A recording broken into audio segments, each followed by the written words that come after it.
استغفار و توبہ کرنا چاہیے. معلوم ہوا تقویٰ میں کچھ کمی ہے، کیونکہ قرآن کا یہ اعلان ہے جو تقویٰ اختیار کرے گا اس کا کام آسان ہو جائے گا، اور ہمارے کام آسان نہ ہوں تو ہمیں پھر فکر ہونی چاہیے، استغفار و توبہ سے اس کی تلافی کرنی چاہیے، کیونکہ تقویٰ سے کام کی آسانی کا وعدہ ہے قرآن میں، اور کام مشکلات میں جا رہے ہیں.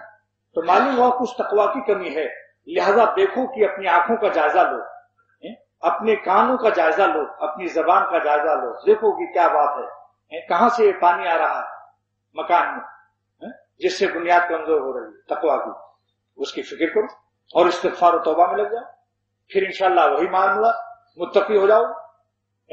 ہوا کھل گئی، وضو ٹوٹ گیا، پھر وضو کر کے تازہ دم ہو گیا، باوضو ہے. اب کوئی یہ نہیں کہہ سکتا آپ کی تو ہوا کھلی تھی، ارے بھائی جب کھلی تھی اب تو میں باوضو ہوں. کوئی یہ نہیں کہہ سکتا تم نے تو یہ گناہ کیا تھا. توبہ کر کے اشک بار آنکھوں سے اللہ کو راضی کر کے اب میں اللہ کا پسندیدہ محبوب بنا ہوا ہے وہ بندہ. ایک شخص گٹر میں گر گیا اور آ کر کے جلدی سے اس کے باپ نے اس کو اٹھا لیا اور کپڑا دھو کر کے عطر لگا کر صاف ستھرا کپڑا پہنے. آپ وہی ہیں؟ ارے ابھی تو جمعرات کو میں نے دیکھا تھا وہاں گٹر میں آپ پڑے ہوئے تھے. ارے بیوقوف، جب پڑا ہوا تھا پڑا تھا، اب تو دیکھ میرا عطر کی خوشبو، اب تو میرے لباس کی صفائی کو دیکھو، ابا اٹھا کے لایا ہے مجھ کو. تو ربا بھی اپنے بندوں کو اٹھا لیتے ہیں جن پر ان کی نگاہ کرم ہوتی ہے. بتوں کا عشق تھا، خطرے میں ہر دم دین و ایمان تھا، مگر بس وہ تو یوں کہیے کہ دل پر فضل یزداں تھا.